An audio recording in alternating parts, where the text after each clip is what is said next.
What's up everyone, Studfit here. We finally have the All Cup ranking tutorial. Yes, I've been promising you this for weeks, maybe even a month now, that when we'd hit our first 1,000 subscribers, I'd release an All Cup ranking tutorial. Well, we're almost there, but I didn't want to release this as we're hitting a new tour. There are great reaction videos, didn't want to distract you guys. So I wanted to give you its own dedicated video leading up to this weekend, going into the next tour. But I do intend this video to be a great resource in the coming months, maybe even years, as anyone wants to go for All Cup ranking. I hope this is helpful, a great resource ongoing into the future. But there's a lot to cover today. Obviously, you know from my perspective, my core audience are those people who take the game seriously, who are striving to improve themselves, improve their game. And so I thought I'd put together this resource for you, and I have awesome interviews with some of the top players in the game. We have GamerAmy, Truise, and Carlos85. So those interviews are coming towards the end of this video. I'll get a little bit into what I learned as I tried to go for top 10 here just a couple tours ago. But even if you're going for total points challenge, I think it's important to be able to understand how to maximize and how to enjoy and how to leverage the 12 cups that we have every single tour. However you want to do that. I've been loving the All Cup rank. It's probably my favorite part of the game because you get to experience a lot of different cups. You get to experience a lot of great tracks. I mean, there's so many great tracks. If you're only enjoying the 6 tracks that are part of ranked every tour, I just feel like you can get a little burnt out. You don't get to enjoy the game as much. Now, it does take dedication. So I think from my perspective on who the core audience is, I've been mainly focusing on those people who take the game seriously, and maybe they finish top 200, maybe top 300, and really want to just put some tickets in and invest in and put a lot of effort one tour going for that top 100 badge. That's in my mind who I think this is the perfect fit for. But really anyone who's trying to go for top 1,000, even top 10, I hope that you find this helpful. But I'll first start walking you through what I learned during my time trying to go for a top 10. So I pushed pretty hard. I grinded for, a week and a half. So with 9 days left, I'm close to 1.1 million. I'm in 4th place. I feel good. I just have to keep adding a couple, maybe 1,000, couple 10,000 every day, and I'll finish in that top 10. So next day, with 8 days left, I added 17,000 points. So I was at 1.11. I was excited, but there were a lot of new people that entered the top 10. So I was 6th place. Going into 7 days left. So a full week left, 52,000 points that I added in one full day. This was a monster day for me. This was awesome. I think some of the DK summits, I put a lot of investment in after I got tickets from that first week. And from that perspective, I felt pretty good. I was able to move up to 4th place.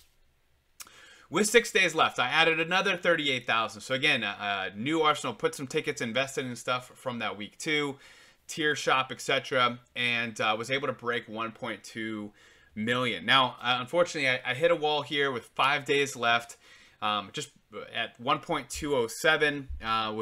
Although I had hit number 2 that day prior, which ended up being my peak there, now in 6th place. So this was, I think, that Saturday leading up to the end of the tour. Added 17,000. I believe I was on the voice chat with the Kart Life and Sammy D's channel, getting encouragement from all my friends, but I was starting to run out of tracks to be able to increase. In fact, that Sunday, I ended up getting really burnt out, and I didn't pace myself well, and I only added just a little bit over 1,500 there. So I was this is where I started getting a little scared. I was in 10th place with only 3 days left. And I said, you know what? That break was well needed, but I need to get back at it. I need to also figure out where to increase my tracks. And so with 2 days left, I started to panic a little bit. I was able to add 8,000 though.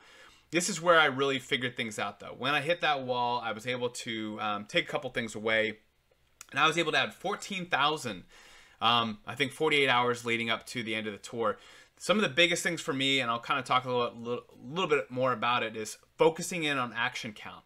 When I was keeping track of my scores, I was writing down, this is a coin, double coin box or double coin.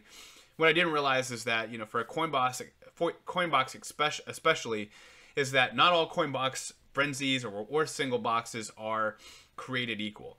It really depends on where you are, who's in front of you, stealing your coins, etc. So from that perspective, I learned a lot, and I was able to just think outside the box. I talked to a couple people that, hey, what was your action count on this? And I think one of the biggest examples was Ghost Valley. I think it was the reverse version. You're gliding, and I had, you know, a coin box frenzy in the air, and I was able to kind of eventually get down, but it wasn't a great coin box frenzy. But in my notes, I just had coin box frenzy. So I talked to a couple people, and they said, hey, yeah, here's my action count. I just realized, wow, there's just a huge disparity there. But I had no idea just from writing coin box. So that's from my perspective when I realized, and it clicked for me, action count is key. And I was able to carry that into the final day, in which I finished 11th place. That's right, I was one short of top 10, but very proud of my effort. Added 14,000 and 12,000 on that last day, which is a massive amount. Finished at 1.261. I think I was 9,000 short from the top 10. But anyway, I learned a lot, and I kind of wanted to share that with you guys. So I'm going to provide you 3 different steps as you're starting to plan the All Cup ranking, and then we'll get into the interviews. I also interviewed Bam from Bam and Gerb's spreadsheet, and check the link below. But here's where I'm going to talk with just high level.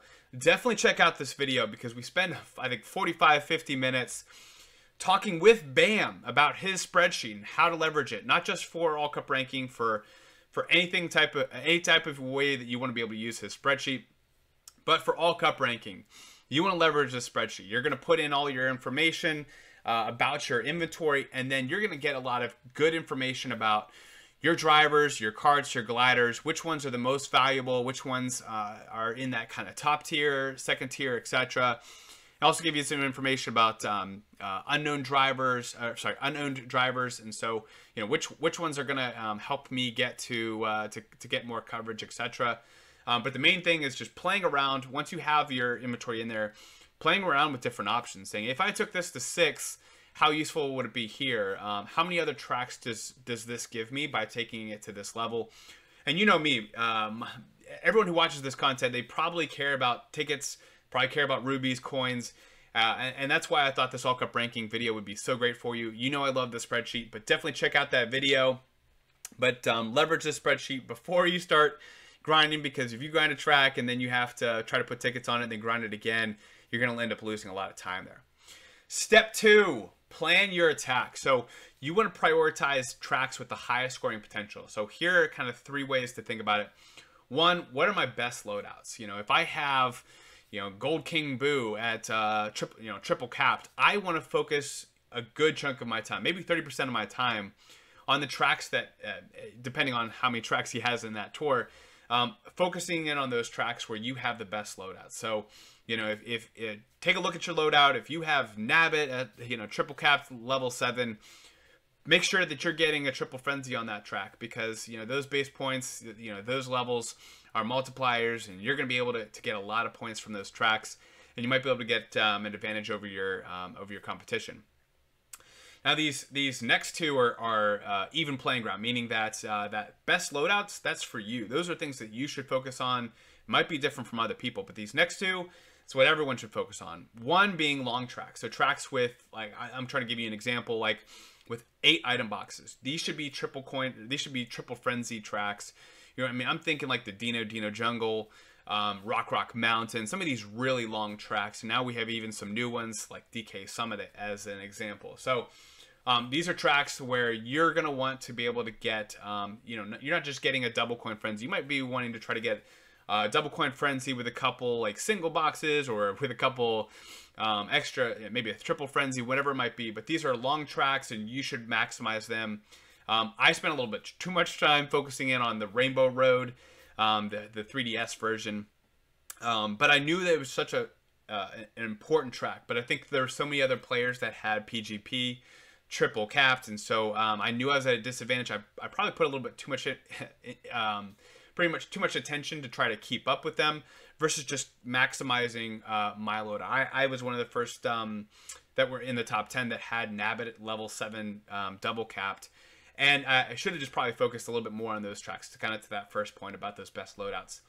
And then finally, when it comes to planning your attack, things with top skills, you should be, you know, I think just for some of the tracks that don't have Coinbox, that don't have Lucky 7, that don't have, you know, Boomerang, Giant Banana, probably should just get your double coin frenzy and move on. You know, as long as you non-stopped it, just get your double coin and get out.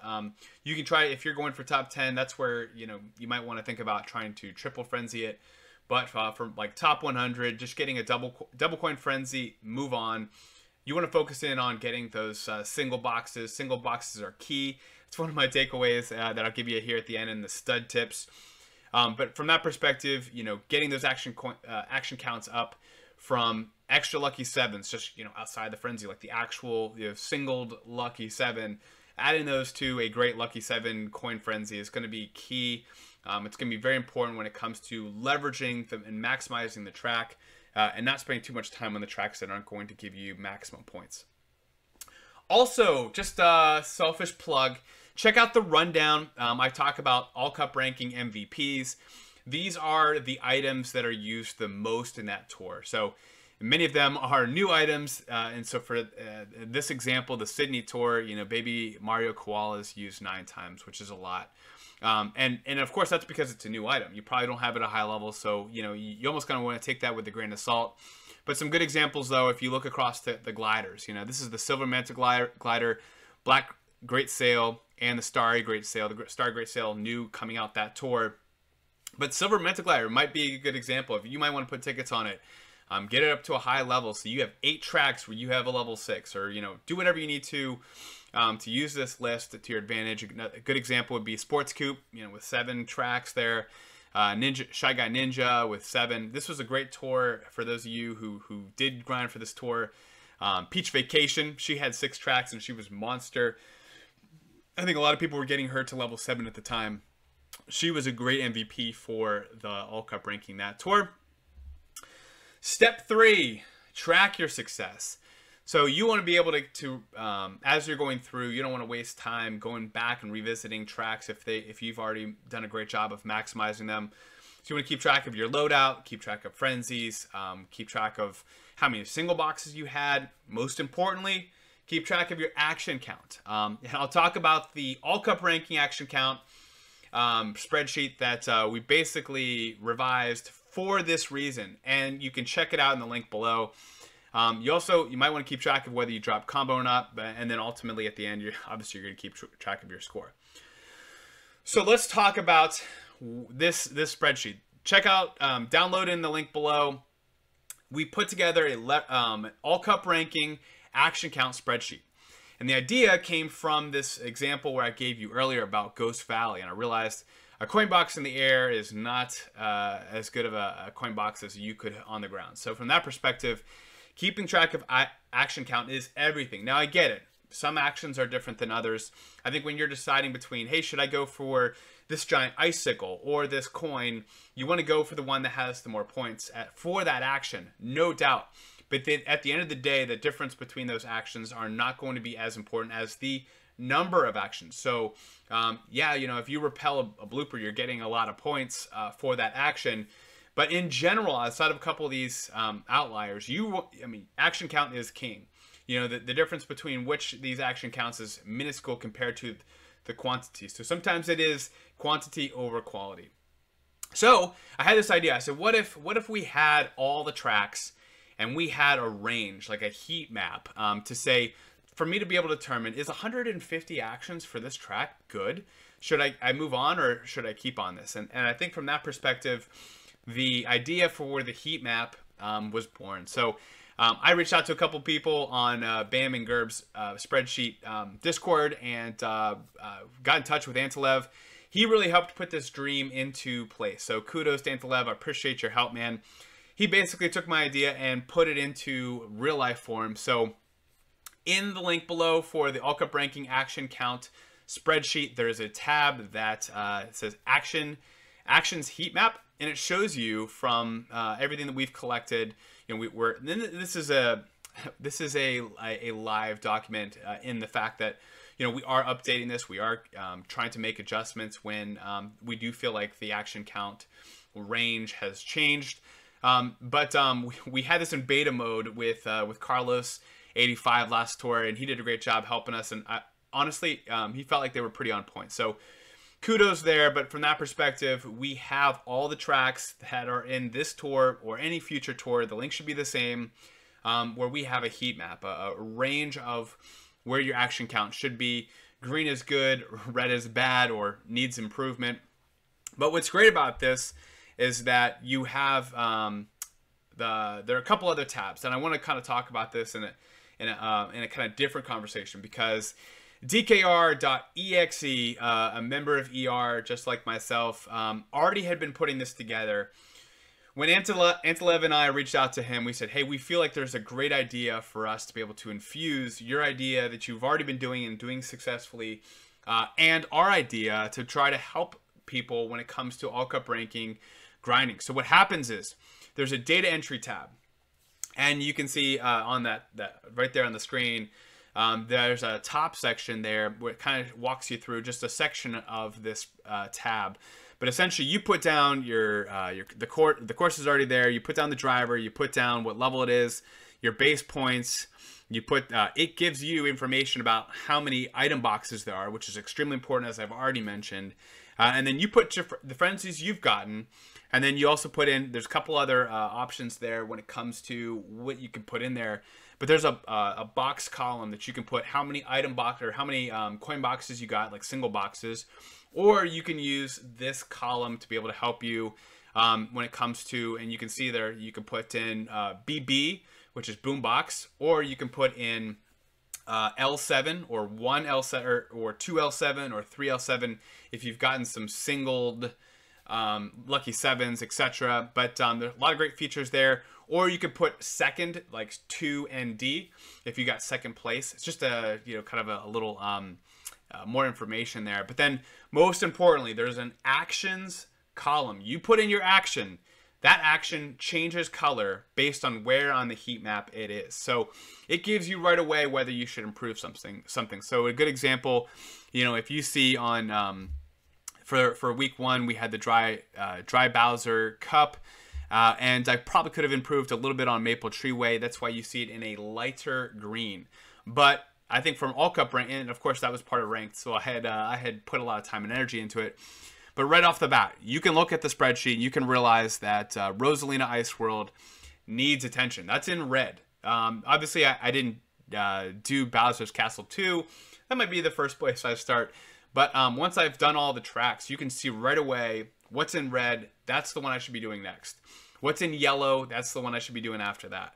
And if you have it green, maybe you can move on. Unless you've, if it's a lighter green and you've done them all and they're all green, starting with that lighter green and doing those next would be best. So some great information here. What's great, even better than that, and kudos to DXR. He'd already been doing this, and he's made some major improvements over the last couple months based on us doing this beta testing.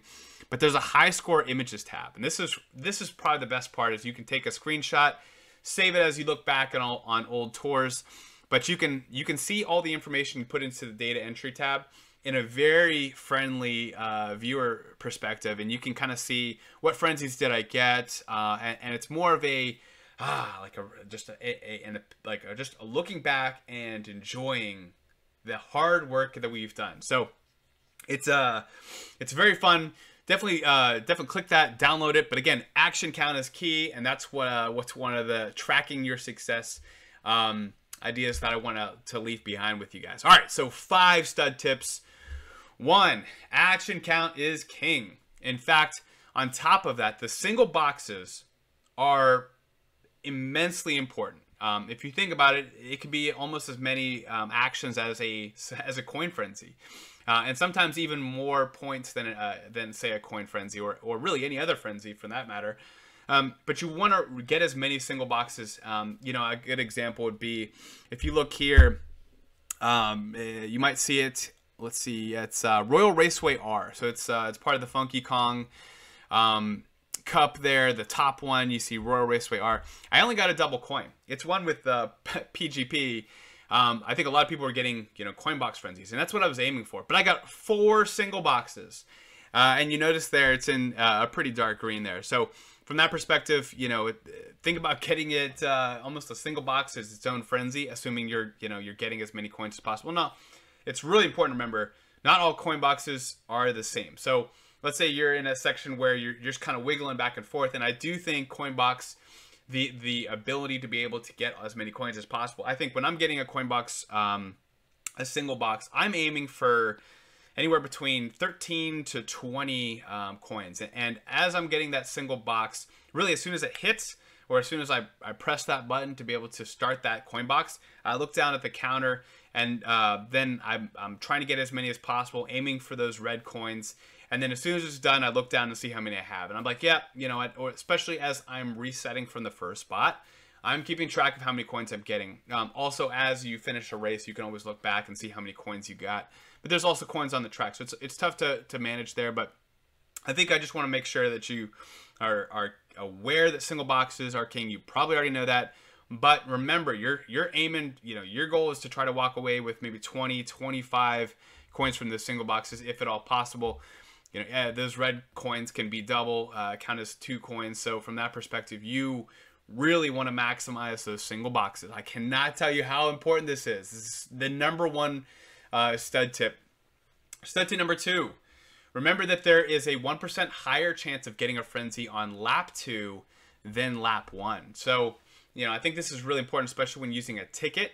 It's just thinking about the math is that you're coming up on, a lot of times there's a kind of a gap or a lull in the track between when the end of the track and the next lap. Good examples are like, say, Toad Circuit or Rainbow Road. I'm sorry, not Rainbow Road. Royal Raceway, the other RR track. And so there's kind of this long area. You don't want to, if you could just wait until after you pass that second lap and then press the item ticket there, I think that's going to be a lot better for you. There are higher odds, especially so if you've already gotten like a double coin frenzy in the first lap, there's a good chance you're going to get some kind of frenzy in the second lap, because there is that increased 1% higher rate. Now, of course, you know, you have levels and all other kinds of stuff but it is a 1% higher chance. I know from my perspective, there are some tracks where I'm using the item ticket the same part of the track, because for like coin boxes, I want an open space where I can kind of just stay relatively straight, not going over jumps and not getting my coins flying everywhere. So I specifically wait till after I get the finish line on many tracks. Some tracks it does make sense to do that, as an example. Stud tip number 3. For me, I highly recommend picking a spot and reset if you don't have a specific number at that point. That number could be a score. That number could be actions. But for me, it's like, you know, I'm going to start, and I'm going to, oftentimes, I'm going to go through that first item box, hope for a coin frenzy or a coin box frenzy or lucky 7 frenzy. There's sometimes, though, where I will, if I don't get it, I just will reset. There are other times where if I get like a single box, that I'll keep it. And I'll get that single box, and I'll go through the next item box. And if I get a coin frenzy, coin box frenzy, then I keep going, and that's my run. And I'm willing to hard close it down, where you close the app without pushing quit. You just literally double click it and you swipe it up, and you hard close the game. That's what we're talking about when hard close. So once I've gotten a frenzy though, and I'm ready to go on that track, I'm fully ready to close it out, and hope that my bots are still grinded down. That's another part too, is you know, a lot of times on All Cup ranking, and you'll hear from some of these interviews, grinding down the bots can be very helpful, but it is very time consuming. So you have to decide which tracks you're going to grind down the bots and which ones aren't. And I think, I'll save the interviewees' opinions on that, but that is something to keep a track of, is when you hard close, you always run the risk of getting more bots added to the mix there. But for me, it's like a good example would be, for Rainbow Road. When I told you I was putting a lot of time and energy into Rainbow Road. Usually for me, it's like a gliding area, or as I'm passing a certain lap. I typically look over my score, and if it's not a certain amount, I won't stop. So, for this week's ranked, it's Donut Plains 2T, and I'm aiming for at the end of lap 1, because it's a short track. I'm aiming for anywhere between 11 to 12,000 on that first track, or I just push restart. If I'm at 10,000, I just restart it, and if I haven't used my ticket, I'm well aware that I'm probably not going to get my highest score. However, if I have 11 or 12,000 or more, I'm going to continue going. There's other times where, I would have 13,000. I would say, oh my gosh, I'm just go ahead and finish the first lap, push that get that item ticket started, try to get another frenzy as quickly as possible into that second lap before things start to get chaotic. So, I think another part is, just know where you should be at certain sections of the track. For me, it helps me to decide on whether to reset or not. I think from that point, that's one tip, but you might be already doing that based off of your experience with the game and in ranked. But if you aren't doing that, just something to keep track of. Another thing I'm starting to do is instead of looking at that big number, look at the action count number. Might help you out. Fourth stud tip, focus in on 8 item box tracks and tracks with your best loadout. We've already kind of talked about this, but those are going to be your best tracks. If you're looking at some of the Choco Islands or whatever, you might just want to get your double coin frenzy and move on. And then most importantly, as I told you, I got a little burnt out. You want to pace yourself, take your time, be able to take breaks, and you'll hear from some of the interviewers as to what tips they have on how they pace themselves and how they are able to keep a good mental health. But it is a grind. It's not something you want to do every tour. I go for top 10 or top 100 every tour, but it's pretty lazy, and I wait till the end. I probably should do a better job of pacing myself. But for top 10, top whatever, take a lot of mental breaks, find ways to be able to do that. So those are my 5 stud tips. You're going to now hear from 3 interviews from some of the top players of the game, and then I'll talk to you at the end. So hopefully this is helpful, but check out some of these interviews, and I'll chat with you in a little bit. All right, guys, how's it going? I know you are all enjoying this all-cup ranking tutorial, and with me today I have my good friend Truise. Many of you know him from the different servers between Kart Life and others. He's been grinding this top 10 for months now. He also agreed to be the coach of my failing expedition towards the top 10. But I'm introducing to you today, Truise. Thanks for joining us, man. What's up? What's up? How you guys doing? Good. So welcome to the internet. I know it's not every day you get to chat and be able to talk with an audience that already is well known for you, but you've been grinding the top 10 really since your loadouts really hit a high level. For the last 6 or 7 tours, I've noticed you've been pretty consistent on the top 10, and that's not an easy feat trying to kind of play catch up. Before we jump right into some of the tips and strategies you have for getting top 10 and really just all cup ranking, grinding in general, whether it's top 10, top 100, top 1000. If some people can pick up a couple tips and tricks throughout what you're telling them, that's great. But the goal is really just to be able to kind of hear the insight of what's it like to go for that top 10, and maybe we can take something away from that. But just 2 icebreakers. First of all, what's your favorite non-Mario Kart Tour game? So before you got into Mario Kart, what were you playing? Mostly Call of Duty, Call of Duty 4, and Modern Warfare 2. Yeah, I mostly grew up playing that on the Xbox most of the time. This is actually the first mobile game I got into. Yeah, I had played video games in decades until I was like, oh man, I could play a video game on my phone. It's like the best of both worlds because it's also right there at any point in time. Second question, what's your favorite environment to play? Obviously, I know for myself, I'll play at the gym, I'll play on my couch, I'll play at the table, but I got a number of different players. So I'm curious, when you're going for top 10, if you just want to focus, where's your favorite place to play? Probably down by the beach, since it's probably a 1-minute walk or so. It's relaxing. Do you listen to music, or do you just like to just play just in the game? Yeah, mostly just headphones in and just kind of kicking on the beach. Awesome, man. Well, cool. We'll jump right into the questions because we got a lot to get to in a short period of time. But so when you're starting a tour, the point in time which we're actually recording this is at the very beginning of the Sydney tour. So as you're starting this tour, and you're probably doing it now, like what do you start with? Or do you focus on certain tracks, or do you either most complex, least complex, starting on cups left to right, or whatever you have access to, or how do you kind of get ready as you're preparing a tour and start focusing in on certain tracks? Mainly I kind of just go through the tracks, see what's there. all the data mining locks cups and whatnot, do multiplayer through that. So I just kind of get a feel for what tracks are going to be in the tour. And I mainly will start with the ones we have not seen for a while, such like Luigi's Mansion T, or just even the regular one. Um, yeah, kind of just like the ones we haven't seen really. Um, I don't know. I feel like that kind of gets me going first, and like mostly like um, I don't know. I don't want to start with a track we just played last Yeah. tour, because that's just going to start off boring, and I'm not going to want to grind. It's going to drag if I do that. So I just like to start things fast, and like Koopa Troopa Beach R is the first track I just did this tour. Nice. Yeah, I'm sure the emotional grind that it takes it can be a lot. So you have to kind of pace yourself and make it refreshing, stay motivated. So I'm sure that's difficult. Now, as you're going through these tracks, and like you mentioned, you've already kind of taken a stab at a couple. How do you keep track of your progress?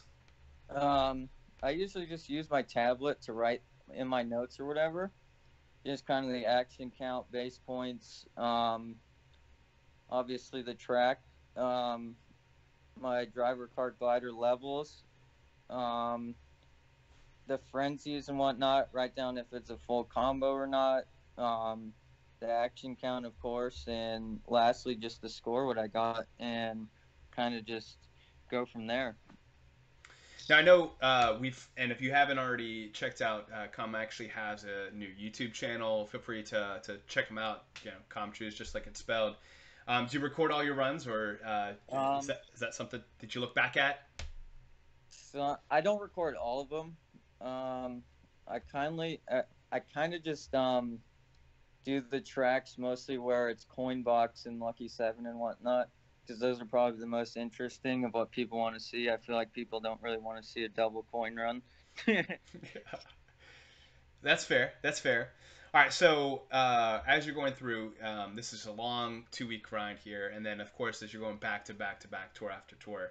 But how do you schedule or manage your time so that you're keeping a good pace and finishing so that you have quality runs on all tracks? um, I'm mostly going through like my French list scores, because they're mostly top 100, top 10 players, and I'll kind of see what scores they're getting, and if I kind of hit in that range, um, or I'll even like message them like Nevermind, Jedi, and all those guys, um, and just kind of see what actions they got, and if it matches close to there, I'll move on. But if I'm spending hours on a track, I'll just literally get a decent score and move on, and move to a different track that I like, or like if it takes me that long, I'll usually just go to a non-coin box track and hit a double coin run, just to kind of keep my motivation going, so it doesn't just drag and drag and drag. Otherwise, I won't grind. Yeah, no, I get that. Are there certain goals that you focus in on, like hitting X number of tracks per day, or do you break things up? Like week one versus week two, or do you kind of, and where does rank fit in to this schedule? Um, Most of the time, I'm having to wait for rank for like tickets and whatnot. So that's what everyone calls me, a sleeper, but it's really just me waiting for tickets. So I know Sammy likes to call me the sleeping giant and whatnot.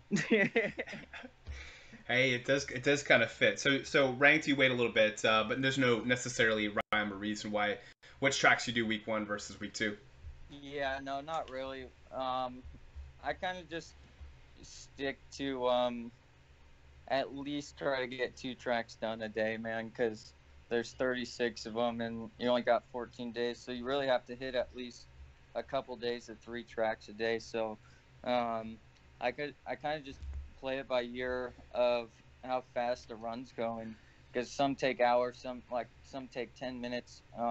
Like I got both Ninja reverse tracks done in 10 minutes last tour, so I was able to get those out of the way quick and move on. But I also spent probably roughly 10 hours on like Neo Bowser and like all those other tracks. So it's kind of just um, getting a score you feel comfortable with and moving on.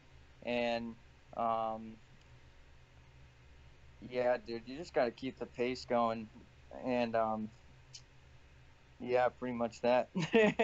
That's fair, man. So I'm curious, what qualifies as a good enough run? So I know you mentioned comparing yourself and your scores with other friends and stuff like that, but then you also probably have your own benchmark that's kind of separate from them.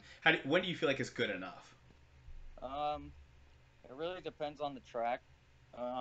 Most coin box tracks are at least 200 actions. Um, yeah, it really depends on the track, man. On like like Yoshi circuits are like about 180 actions with like a double, triple coin. So um, kind of just whatever track it is. I have like I'll go back into my other notes from previous tours and whatnot, and if I kind of get around the same actions or so, I'll just move on. And if it's not the score I like, I got to move on sometimes and just kind of settle with it. Did you ever earmark it and just say, "Hey, this one was good. I know that there's still a couple extra K there." Yeah, those are the tracks that I would probably come back to or so, and sometimes I just have to deal with it and keep the grind going. Good man. When it comes to you mentioned tickets and upgrading inventory, what factors do you take into consideration when upgrading your inventory? Plain and simple. Just if I'm going for ACR, it's just how many tracks it's gonna give me for the tour. Because like we were talking about earlier, if it's just gonna give me one track, I won't invest in it, and I'll wait for another glider to come. Now at least give me 2 3 tracks. Yeah, and in this tour that kind of happened here for you, right? With the toe beam, Yeah, right? yeah. That was nice. Good. Yeah, for Ninja T or whatever, I was rocking a level 3 glider, and it was I think it was the Black Great Sale, and like the festival wings, it was like those were level 3 as well, and they only gave me one track, so I didn't want to invest in.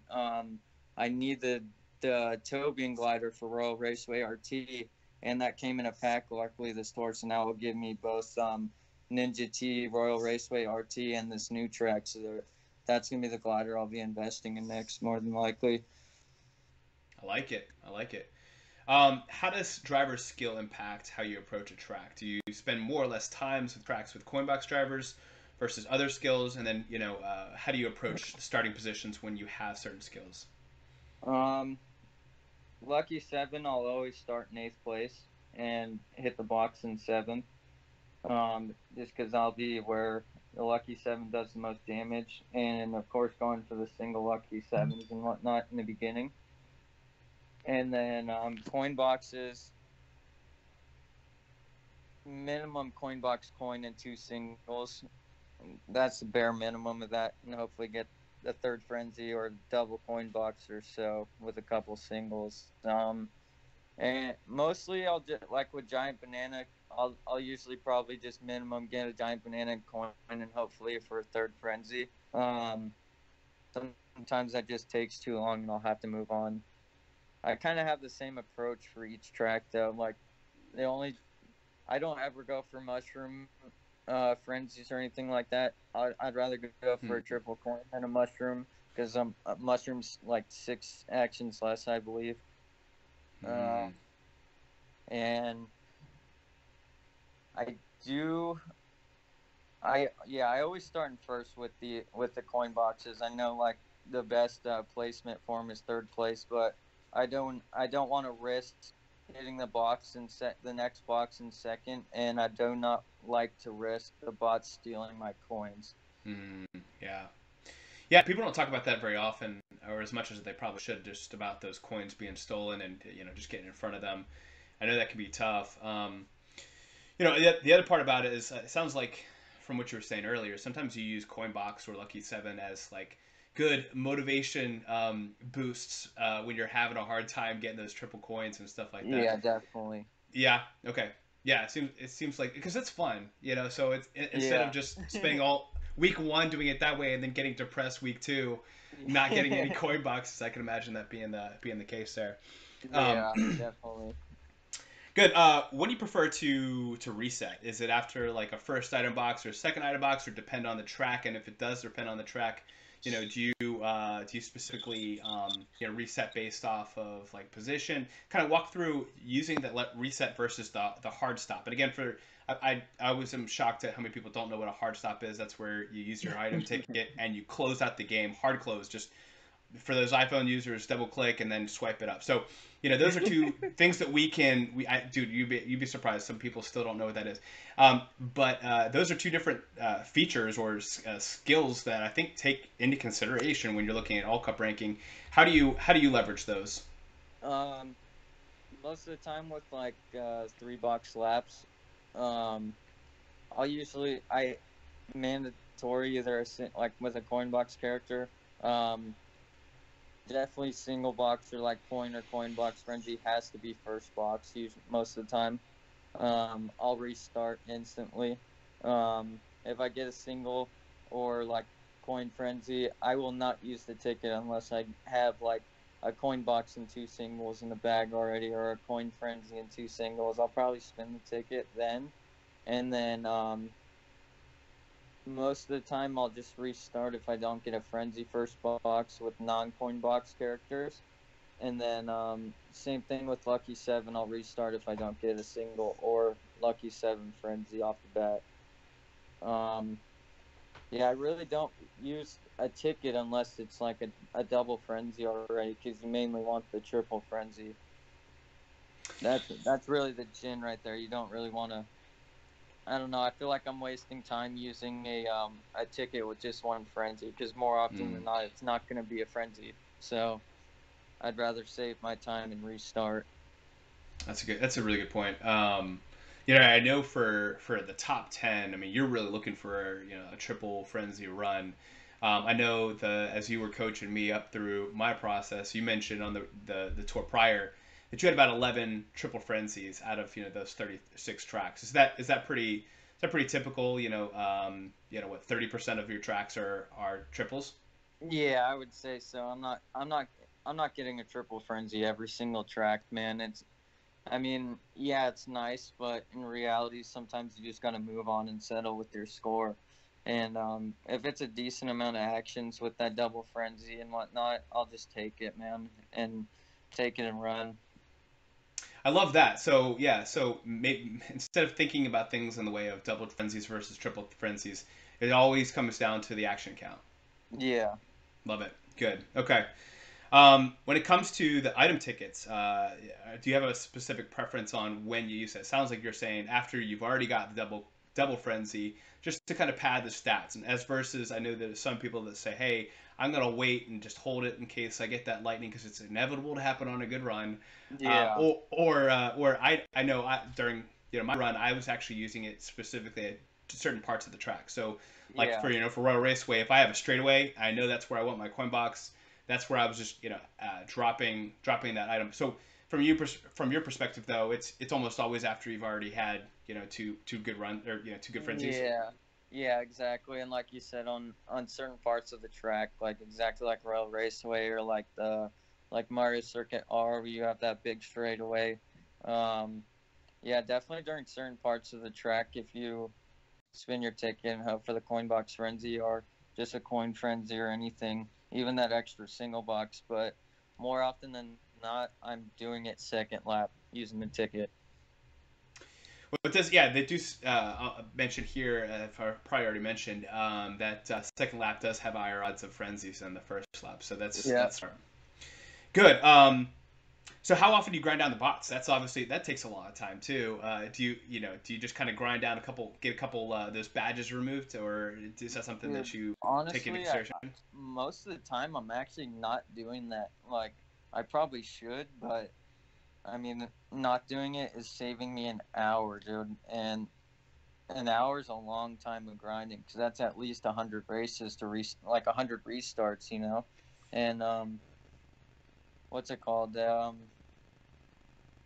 usually grind down the bots until I get pole. which is first place. So I really don't, unless the bots are like I can't reach first place or like first position box. Um, I'll keep going and I'll just race it if I can hit the box in first place, honestly, and just deal with the bots because I'm always gonna get lightning regardless if the bots are good or not. You know what I mean? Yeah, no, that's a good point. It's inevitable, that's for sure. All right, last question I have formally is just, as you're getting into the final days of the tour, and you've mentioned, this is sometimes you just have to move on. As you're going through the last few days, I mean, what? Because this is something I hear a lot is people saying, "Hey, what's that mark? Where's the cutoff? Where's the cutoff?" And sometimes it's just you versus yourself. And not everyone has the same inventory. Not everyone has the same stuff going on. So as you're revisiting things in your mind, are you looking at action counts, or are you going back and just saying, "Hey, yeah, this is the one that I know that they're got a couple extra K." I mean, how are you spending that last 24 hours? Mainly like a good mostly 4 box tracks. I'll look at those and see how much points those will give me, because those are going to be the easiest to either triple coin or get a triple frenzy on. What's up, guys? StudFit here for another interview, part of the All Cup ranking tutorial. I'm here with the beloved Carlos85. There's no one who has walked us through All Cup ranking more involved than Carlos. So thanks for joining us this morning, or evening for you. No, at noon for me at the moment. What's up? Yeah, thanks for being here. I appreciate it, the invitation, and yeah, I'm excited what you want to know from me. Yeah, so they're hope you're doing good. Most likely you've probably watched Carlos do his All Cup ranking before, and if you haven't checked out his channel, you can find him at Carlos85. Please do so. Those Reddit fans and everybody else, definitely check him out. He's going through his All Cup ranking top 10 grind right now, so please check him out. Please follow him if you haven't already. I'm sure you probably are, but for everyone's sake, Carlos, pretend like you're in a bubble that not everyone's watching you. Again, we're highly recommending to do that, but for the sake of this interview, pretend we aren't there in your office every single day. Two just icebreaker questions. Before playing Mario Kart Tour, what was your favorite game of all time? Of all time? Oh wow, I get that question very often. I mean, I'm not the youngest, I'm already in the mid-30s. I have played so many games. It's really hard to say, but I would say in general, pretty much every Mario game.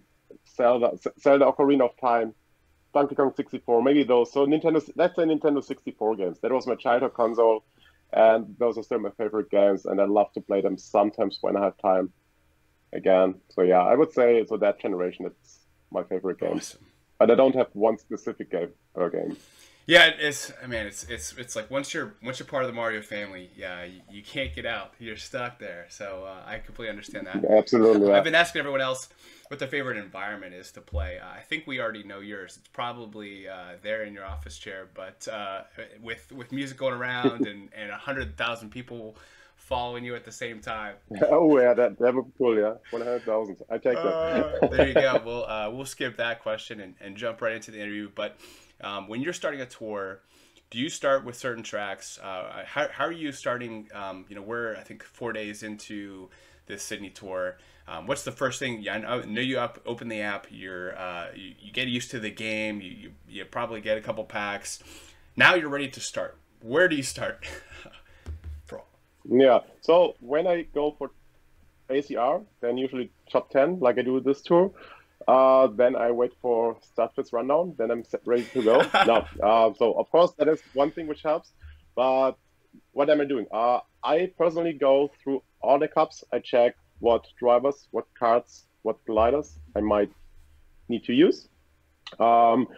I put that in the ACR spreadsheet we saw on my streams, also with you together. We talked about it.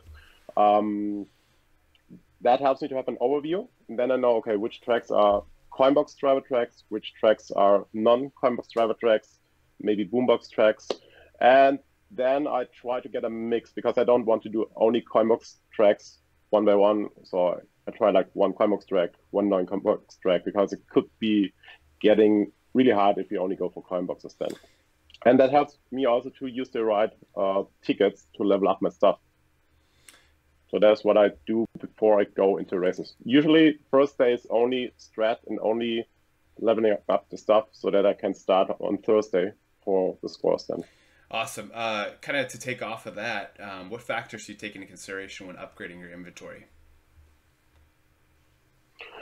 So I have a lot of tickets because I get pretty much daily at least one high-end ticket. So I have definitely more than the average Mario Kart player probably.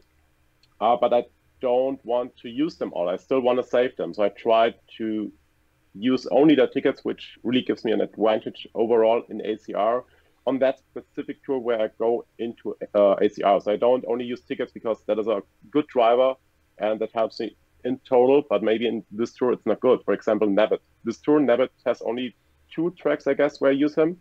I consider to double cap him, but 2 tracks is not really helpful if another driver has like 4 or even 5 tracks. So I double cap another driver then maybe. On another tour, maybe it's Nabbit then. So yeah, that's how I consider it. Like which is helpful the most for this specific tour, and where can I save the most tickets?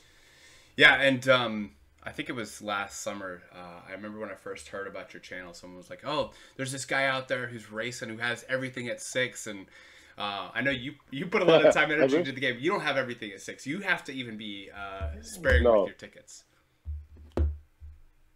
Absolutely. The thing is, I spent so much money in the game, and still I'm far away from having all at 6 or even at 7. It's not possible. But even level 6.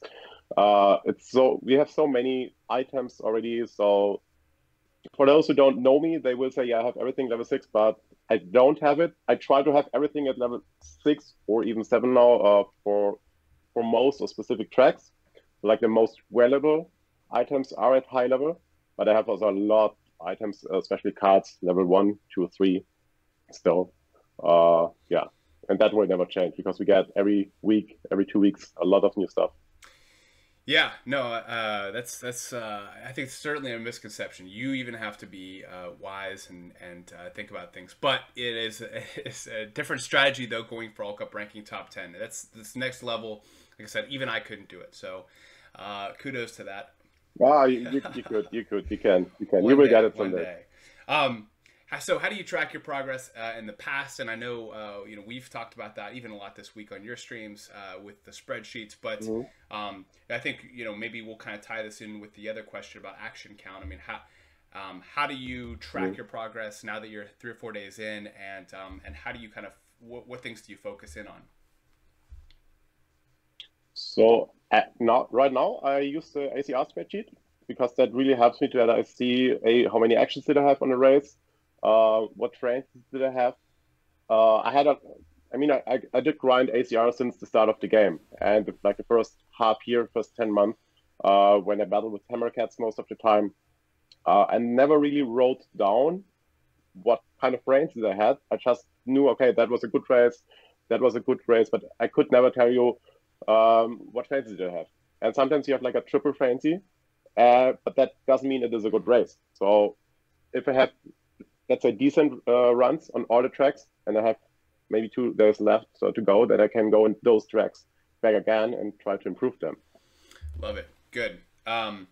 So that's kind of the other part that I'll take into consideration is, you started your 2 or 3 days in.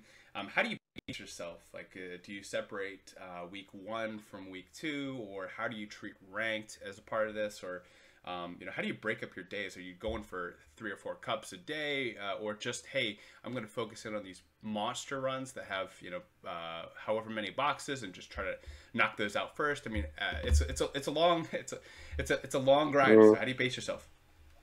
Absolutely. So I would say in the first week, I would go for triple frenzy or leaf roundabout. Of course, if I have a decent run with a good double frenzy run, and I have item tickets. So at the moment I have like more than 100, so I can waste a few. I can use like 2 or 3 item tickets each race. Then I take also maybe not the best of the best, but in the first week I focus more. I try like 3-4 hours on one track if necessary. In the second week, when it's getting closer to the end, and I see, okay, I have like 20 tracks left to grind, then you're like forced to use also scores you would maybe not use and take just to secure that you have any score. And then maybe at the end have time to do that again. I play usually 4 or 5 hours a day, usually 2 sessions, so 1 session to stream and 1 session during the day. And sometimes if I have spare time, sometimes it's more, sometimes it's less. Well, so 4 or 5 hours every day. That's what I'm able to do. Yeah, and I think if you weren't streaming your adventures, I think we would be much more clueless. But you do a good job of kind of putting us behind the curtain as to what that looks like. But I just kind of a bonus question: is there? I'm assuming every time you go for a top 10, you're learning something new. I know I learned a lot through my process. You know, I would say what's one thing that you're doing recently that you weren't doing probably early on when it comes to that top 10 grind that's maybe made it easier or helpful for those who might be going for, you know, top 100 and having to learn for the first time? No, actually, it is writing down your tracks. And if you say for you, okay, I'm done with the track, don't touch it, go to the next. Best example yesterday, I tried 3 hours, 1 track. We didn't get any good run. That was one of those moments which you also have if you grind for ACR, where I think I hate this game, but at the end I still love it. After stream, I had then finally 1 good run.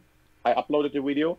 I did 1 more try and had an insane run without recordings, which made me hate the game even more. But at least I have my score now. But sometimes it's like that. It is like that. If you grind for ACR like real hard, it takes time. There is no shortcut. Some tracks you have frenzy luck. It takes you 5 minutes, maybe 10 minutes, or let's say 10 tries. And sometimes you need hundreds of tries. And I really mean like 100, 200, 300 tries. Yeah, I remember going on voice chat during my grind, and you gave some helpful advice, which was, you know, if you're grinding for a couple hours and you're just not getting that run, just skip it. Go to something different and maybe come back and at another time so you don't get burnt out. Yeah, absolutely. Yeah, that makes sense. Good. Like 1.5 hours on 1 track, then you should maybe change. That is also better for your mind. Oh, I agree. It's definitely an emotional and mental game for sure, especially as those blue shells and lightning hits. But let's just say you kind of alluded to it, you know, kind of hitting as many as possible and maybe coming back at the end. So let's fast forward to 48 hours away from the end of the tour. What kind of decisions are you making when it comes to which tracks you go back to and which ones you revisit? So you need to have a feeling where you think, where can you get the best improvement? Like which track could give me like 4,000 or 5,000 more. Usually it's the coin box tracks, where you only had maybe 1 coin box frenzy and any other. And when you think, okay, if I get a triple coin box frenzy, I get 5K more. Or also, what is the easiest way to improve? So like trying a 5K plus, which could take 2 hours, or trying 2 tracks each plus 1K, which might only take 1 hour. It depends also, have I enough item tickets left or not. So yeah. So good point there. You kind of brought up about skills. You know, how do you I guess treat the driver, or how does the driver's skill impact how you approach a track or how you approach the tour? You know, we've heard actually this has probably been the most diverse answer. Just you'd think it would be all uniform, but I mean, let's say, how do you treat a coin box or Lucky 7 track versus someone who just has a skill that doesn't have where you're aiming for that triple coin? I mean, if I have a double or triple coin frenzy with a coin box driver, and maybe not even a single box, then it's unfortunately a bad run. So I know with coin boxes, I could get easily 3, 4, 5K more. And even if it looks nice and hyped, if you get a triple coin frenzy, it is then still not what you could get, because a single box is already better sometimes than a coin frenzy. Yeah, also the tactics on the track itself is different. Like if you have a Lucky 7 driver, I always try to stall behind the bots, trying to get at least 1 Lucky 7 frenzy or couple single lucky sevens, maybe a second lucky seven frenzy. With a coin box driver, usually you go front running. Yeah, so that's it. And everything else. So if there's no special item which is really good, like coin box, jam banana, or lucky seven, then I go usually front running and go for double or triple. So I don't go for triple coin frenzy. It would be nice to get, but it's really hard. So usually I try to get a double coin frenzy and any other frenzy. Which is not that's good. Yeah. Bonus question around that. Obviously, we have boomerang much more prevalent than I think it's ever been. Yeah. How do you? I know yesterday you spent a lot of time trying to go for that glorious boombox. Is that something you're gonna do? You would recommend, or is that something you're gonna do every time the rest of this tour?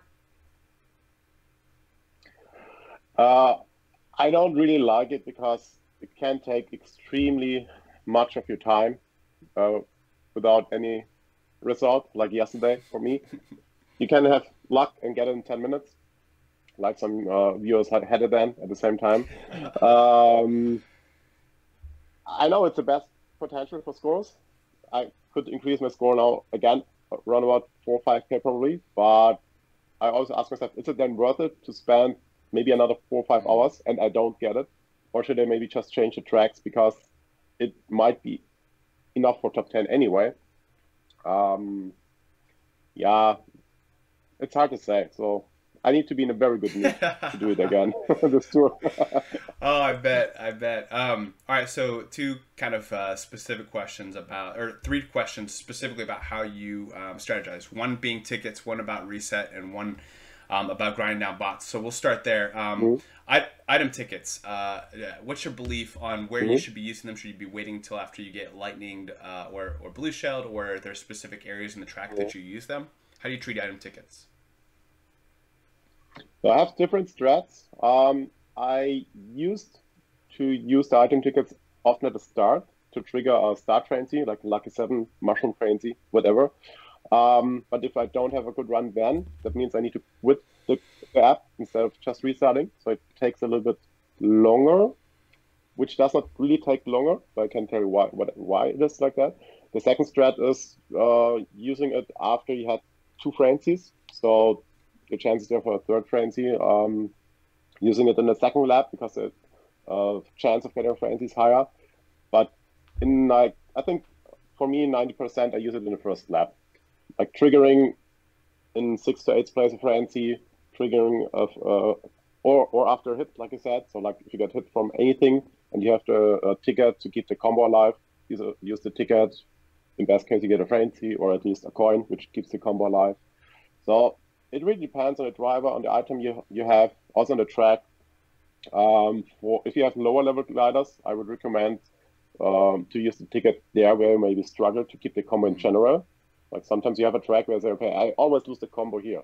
Then use a ticket there, like a second before, get a coin, and so. Yeah, that's solid advice that they might not be, viewers might not be picking up from your videos because you keep combo pretty easily. But there are some people that have lower level gliders that it's good to keep that in mind. Yeah.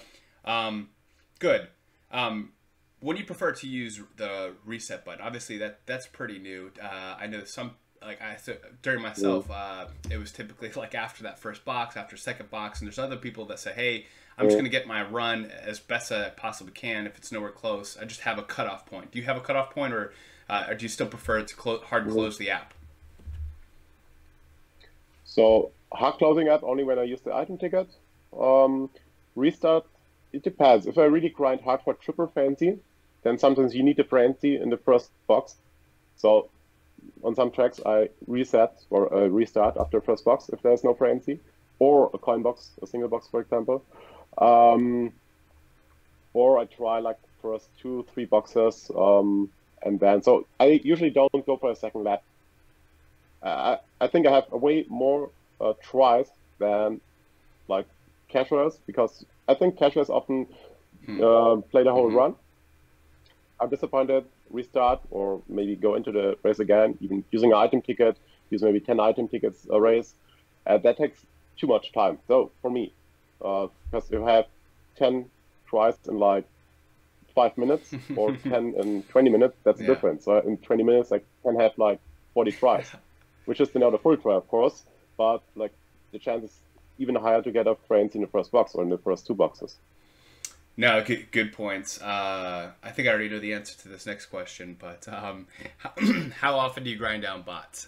And is that different? I know you normally just say, forget, I don't have enough time to grind them down.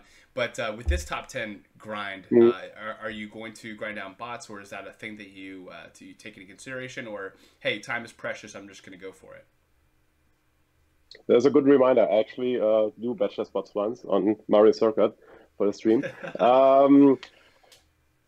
So also here it depends on the driver. If you have a Lucky 7 driver, I don't do it because you want to stay behind the bots. If you have bachelor spots, then you cannot stay behind them. It's just not possible. With Coinbox drivers, it makes absolutely sense. Sometimes you're lucky. You can just, like now, I do runs like AFK. I just start a run. You need to use one-time item. After like 5 to 15 runs, you have nearly no badge spots. It is okay if you have only 1 or 2 badges left, but it makes it way, way, way easier. And I think in total, you save a lot of time compared to trying to get a good score with badge spots. Then you have your good run, and then you get blue shelled or lightning or whatever overtaken right at the finish line. We know all that happens. And that happens usually. At least it happens not that often with badge spots. So I would say for rank up, make absolutely sense. I mean, most players are mainly focusing on rank up, so do it there. That's 3 tracks every week, takes you maybe an additional 20 minutes, or at least it doesn't take you more. It just looks like it takes you more, but it takes you less time because you can save after the run for the bachelor spots. Awesome. Good. That wraps up a lot of the formal questions I have. I know for those of, I guess in a last, because I know you have a stream coming up here soon, and if I'll go. I know if you're in Europe or Asia and it's evening time, you're most likely Carlos is streaming right now, so check him out right now. If you're in the United States, if it's afternoon, he's definitely streaming, so check him out. But just in a last parting statement, if someone is on the fringe, let's say they finished 200 to 150, and they want to go for top 100. What last statement or recommendation would you have? Would it be the emotional preparations and expectations, or just be wise, make sure that you have time away from your job to be able to get it done? Oh, yeah. What do you recommend? I want to say take vacation. I mean, yeah, it takes time. I mean, I have family. I have 2 kids at home. It's not that I can plan my day. So usually every day is like I get up and then I ask my wife, can I stream now? More or less, at least for during the day. Or it's not that I need to ask for if I can play, but everyone has in real life stuff going on. No matter if you have family or job or whatever, you need to know, do I have the time, 3-4 hours a day? That is what you usually need if you grind for ACR.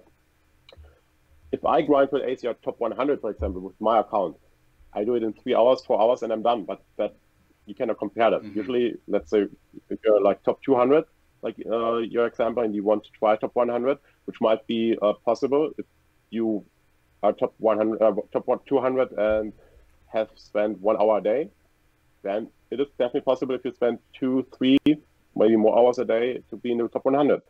There's no shortcut. There is no shortcut. You need a mentally good health. It is very exhausting. I have a lot of people who say, yeah, ACR is easy. It's just 36 tracks. And everyone who really tried and hard ACR was then like, okay, now I need a break now for like 2, 3, 4 weeks, or I never do ACR ever again. Myself, I have done ACR from like the second tour on until, I don't know, so first 10 months, I have done ACR every single tour. Right now, I do 1 ACR tour. I'm exhausted. I need at least 2, 3, 4 tours break because it's so crazy exhausting. I don't know how GamerAmy and Sefil are doing this because they are. So Amy is doing it since she's in the game, and it's like every time top 5 usually. I went to tours sometimes. She never takes a break. I could not do that. I need my break. And I have also my free-to-play and GoPros account also, where at least to the rank ups. So yeah, it's a lot going on, but okay, it's my own fault. I didn't need to do that. I want to do that. Well, I think it's helping everybody out. So, unless I hope so. I hope so. And it makes also fun. I mean, free to play is definitely also. I have extremely much fun with the free to play account. So you don't need to spend anything in the game. yeah, That's also an important yeah, point. that's a good point. It's interesting and fun to watch for sure. I think one of the biggest tips might be to invest in a time machine. That might be the only way to be able to get an edge. A time machine? Yeah. Oh yeah, that's good. Yeah. Yeah. Well, good, Carlos. You should work on that. You should work on it. It looks like you have one there in your background with all the lights going on. So, awesome, Carlos. No, that's my friend. Oh, yeah, nice. I got to get myself one of those too. Well, good, Carlos. Thanks for joining us today, and good luck on your top 10 grind. And I'll catch you on your stream. Yeah. Thanks for the invitation, and yeah, sub to StudFit. Thanks, Carlos. Have a good one, man. Have a good day. Bye bye. Hey guys, StudFit here. We have another interview for the All Cup ranking tutorial, and I'm joined for I think what I'm anticipating to be my favorite interview with not just the top female Mario Kart Tour driver, but the top Mario Kart driver in the game, GamerAmy. Thanks for joining us, Amy. Hey, hey, hey. Haha. So, just curious, how many top 10 badges do you have since they introduced in the Wild West Tour? I have everyone but one. Everyone but. And that one I was number 11 on that one. Well, we'll go ahead and grandfather you. You got top 10 across the board since it's been out. Yeah. I'm with you there. I've been number 11th before. I know how it feels. You just you worked hard. You deserve it. So. Great job there. Each of the interviews we've been just kind of given an icebreaker. The first icebreaker is, before Mario Kart Tour came out, what was your favorite video game that you would play? Probably Mario Odyssey. I love that game. I've played it like 6 times in a row. In a row, wow.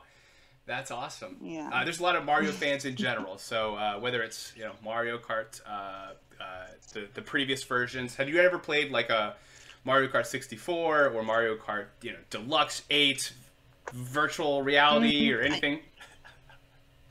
The only one I've ever really played is the one on the Wii U, and then the one on the Switch, which is basically the same game. Basically. So, awesome. Well, I'm glad you picked up Mario Kart. I think the community likes having you as an awesome leader, and you're doing an awesome job. So keep that up. And then the second icebreaker question is, where's your favorite environment to play? Is it in your gamer chair? Is it in the bathtub? Is it in the couch? Where's your favorite place to play Mario Kart if you got a couple hours to grind? I always play on my couch in my living room, and I have my TV on in the background with like TV shows that I need to keep up with. It's hard to keep up, I'm sure, as you're getting those triple coin frenzies and you're being a little distracted, so I get that. So we just full disclosure, we're about 2 days into the Sydney tour, and so you've probably kind of gone through this here recently, but as you're starting a tour, what do you have? Do you start on certain tracks, or do you start from tracks from left to right, or hardest to least hard, or as you start to kind of plan out for the tour, how do you start getting ready? Well, when I first open, I go ahead and I do multiplayer first for the last tracks to open them, just to get the stars. And then I go back and I take pictures of drivers, karts, gliders for the multiplayer, and then I look at every single track and write down every driver, kart, glider that is in every track. And then I figure out if I'm going to double cap or whatever I need to do. Whoever has the most, then that's the one I'm going to double cap more than likely. And then I start out with the rank cup, which is always the first cup. Yeah, that leads me to another question that I have on here, which is, how do you make decisions when it comes to your inventory? Is it do you like to save tickets and then use them on a lot of the newer tracks, or how do you make decisions? I know that just from being a friend with you in the game, I think you just took the 8-bit Fireflower to level 6. I was like, wow, it's a bold move. I mean, how do you make these moves? Do you kind of do any comparison, or just you get a good feel for what's going to be futurely powerful? Well, to be honest, I mean, obviously most of my tracks already have level 6s, and now you know, some 7s. So it's always usually about rank cup and what's new, because there's always going to be one track where there's a glider or a cart or a driver that's not at level 6. So those are the ones that I tend to upgrade per time. Yeah. And I save my tickets. I was curious, like a good example would be like I think a lot of us are in a situation where we have to throw a bunch of tickets. I know last week for the Ninja Hideaway, I had to throw it either on the Black Sail or the 8-bit Fireflower or the Silver Manta Glider, or these, you know, because I got the packs, it was level 3. And it's tough to make decisions. You don't know what the future is going to hold. I was just curious if you kind of just flip a coin and throw tickets on just a random one, or do you have just kind of a gut feel? Well, like I said, usually with the new tracks, yeah, the gliders are, I mean, it's a no, even for somebody who has most of the stuff, there's always that one that for the track that isn't. So I usually will make sure, because there's a couple where it'll be level 1, but then the ones that are level 3 because of the packs, those are the ones I usually go for. And it's just pray that they are more useful and more tours. Yeah, I get it. It's a lot of prayer and a lot of hoping Nintendo doesn't screw you over. So I get that. All right, so you're 2 or 3 days in. How do you track your progress? Do you keep information on spreadsheets, or you write down your score? It seems like you do a lot of you know, screenshots, etc. But how do you keep track of your progress throughout the tour? Well, throughout the tour, I just write down on a piece of paper each track and what frenzies and how many actions. And then at the end of the tour, that's when I use the spreadsheet that one of the ER members has made up for everybody. Yes. Good, yeah, and we actually talk about in this video how to use that spreadsheet. So so you do use that spreadsheet, and that's good for people to know. Now, for you, how does action count? How does that compare to frenzies? I mean, is that kind of the end all be all, or do you? I mean, how do you know when you're done, or you feel like there's still a little bit more room for improvement on a track? I mean, I guess it's actions and frenzies, because I mean, if it's a coin box, I mean, what I want for each track is at least, you know, a double coin box and 2 single boxes, or, you know, a double coin box and a coin frenzy. Or, I mean, and like I said, it all depends on how much time I've already spent on it. I'll do a double coin and 2 singles, but nothing less than that. Yeah, curious along those same lines. When it comes to the non-coin box drivers, do you get a triple frenzy on every single track? I know I was talking with different players, and sometimes it's, you know, 30% of the time, sometimes 50% of the time. Are all your tracks triple frenzies, or? Yeah, yes. I mean, 99% of the time, they're at least 2 coin, and the third. I mean, sometimes it's triple coin, and then sometimes it's, if it's a lucky 7, it has to be lucky 7 and 2 coin. Yeah, no, that makes sense. Even on tracks with only 2 boxes per lap, so like 4 item boxes. I guess 5 with the item ticket. Yes, right. And those, it's. Sometimes I do. Like I said, it depends on how much time I've spent on them. Because there's some that are 2 that I get, you know, like a triple coin. It just depends on how much time I've already spent and how much more time I want to spend. Oh, I know. Yeah, it's a game of you versus time, and there's not enough time in the day. So curious, as you look at, you know, the way that Mario Kart's obviously set up is that it's over two weeks. Do you separate like the weeks as like week 1 set up so you focus on something different than week 2, or do you try to get like a certain number of tracks per day? And how do you treat ranked in that situation? So how do you plan out the 2 weeks? Well, I like to stay with 1 cup a day, and then like I said, depending on how long each track takes, if I can get 3 tracks done in a day, I'll try to do 4. That way the last 2 days I can spend going back on any tracks that I'm not completely happy with. And rank cup, I mean, and I wouldn't say I spend more time on that than any other. I do like to be first, obviously, on my friends list, but sometimes that doesn't happen. Yeah, we have your time spread out over a number of different tracks, whereas there's a lot of people that just focus on that ranked. So it's I get it. Now, as you mentioned, let's say best case scenario, you've gone through 3 or 4 tracks per day, and you have 48 hours before that window closes. What do those last few days of the tour look like? How do you decide which tracks to go back to revisit, and then when do you feel like you are 100% done? Are you working right up to the wire and just like trying to throw a couple thousand here and a couple thousand there? Yeah, usually. Well, obviously first I'll focus on my coin box races that I'm not completely happy with, because you can always more than likely get more points on those for sure. Yeah, so curious, do you treat we'll kind of jump right into the skill question. So how does driver skill impact how you approach a track? Or do you spend more time or less time with coin box drivers versus other skills? Do I spend more or less time with them? It just depends. Like I said, it's not about, I guess it is, it's more about time, but yeah, it's like if I get the run, then I'm done with that track. I guess I'm not understanding what you exactly mean. Sure, not a problem. So I was just curious, like we at least from my experience, when I was going through All Cup ranking, I spent way too much time on like Rainbow Road, the super long track, and trying to get like this triple coin box frenzy, because I knew the potential was just so big. But then I used so much of my time that I didn't get to a lot of the other tracks. I almost kind of wish, in my mind, looking back, if I just knocked out, all the ones I could have gotten a non-coin box frenzy on, and just spent the last few days just focusing on coin boxes. I wasn't sure, whether it's Lucky 7 or coin box, how you kind of treat that differently than a track with where you don't have a coin box driver. Do you spend more time on it, less time on it? Is something that you like to, like I spoke with Truise. He mentioned that he likes to have coin box runs as like breaks between like the grind of trying to get a triple coin frenzy. And so I wasn't sure if you broke it up like that, or how you kind of approached a coin box track versus a non-coin box track.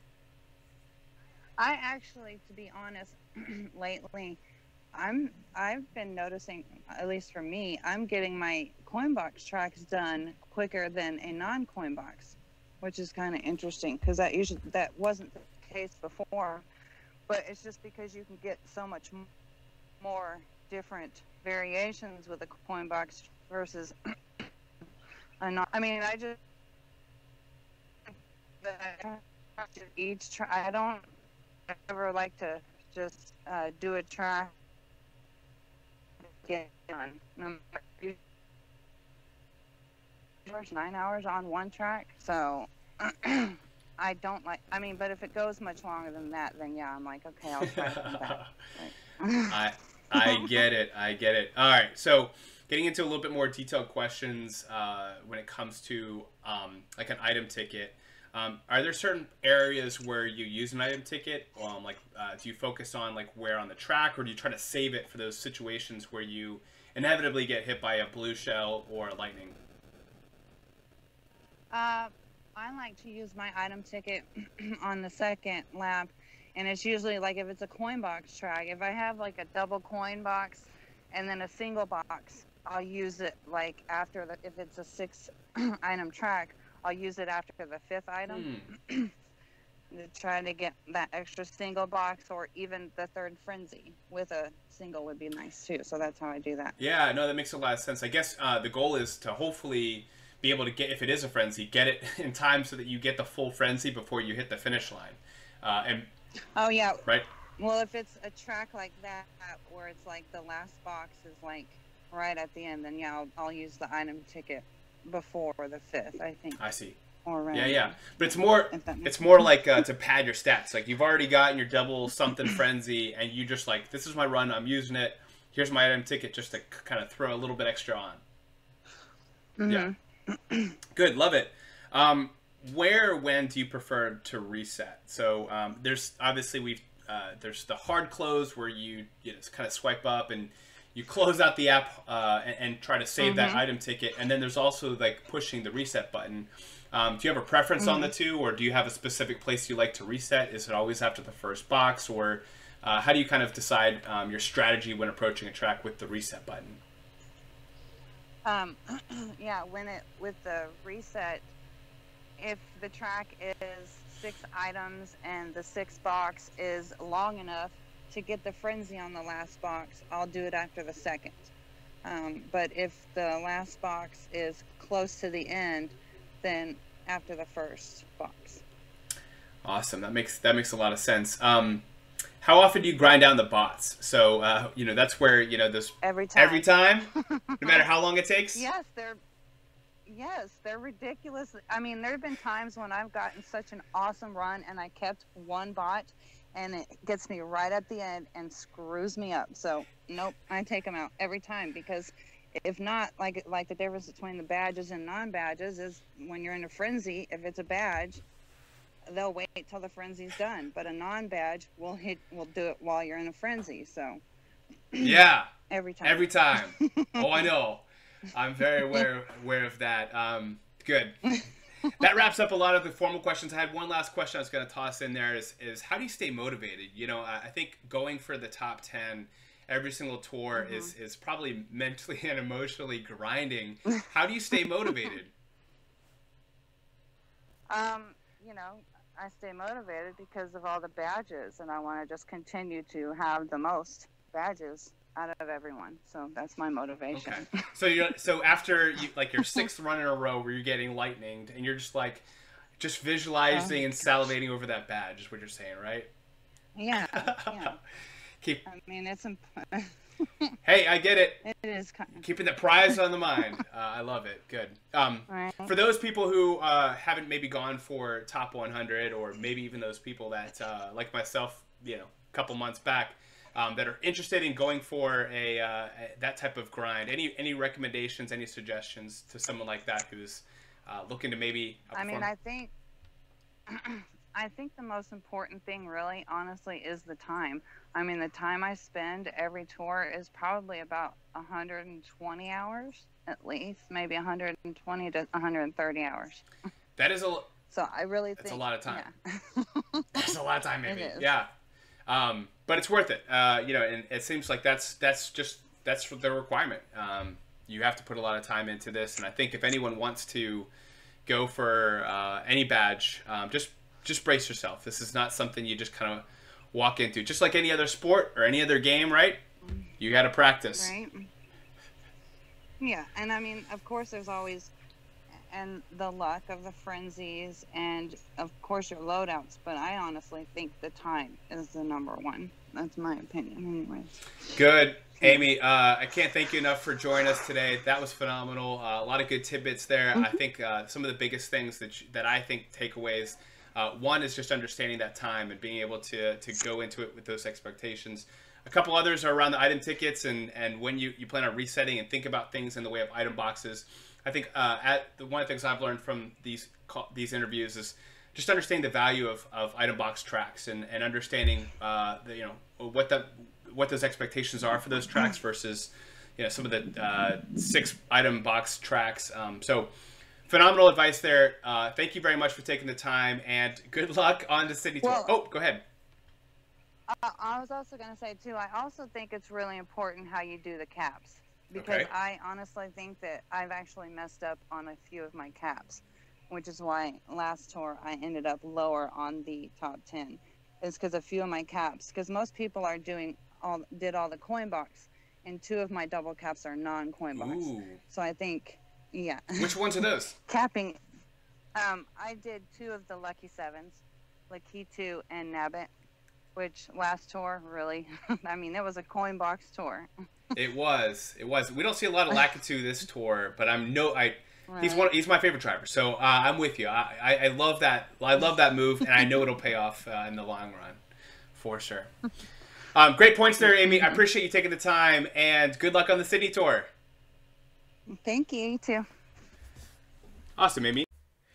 Well, there you have it, guys. The All Cup ranking tutorial is now finished. You've learned so much, hopefully, some of the stud tips, some of the other ways to be able to track your progress, be able to plan your attack, etc. You've heard from 3 of the best players in the world. This is actually the tour, the Sydney tour, where Carlos85 finished as the #1 player in the world. Truise finished as #3, and GamerAmy finished as #5. All top 10, all well respected in their own ways. You heard from them directly. I don't think there's anything more you could ask for. You even got 2 spreadsheet links. One being the BAM and GURBS that you always have access to.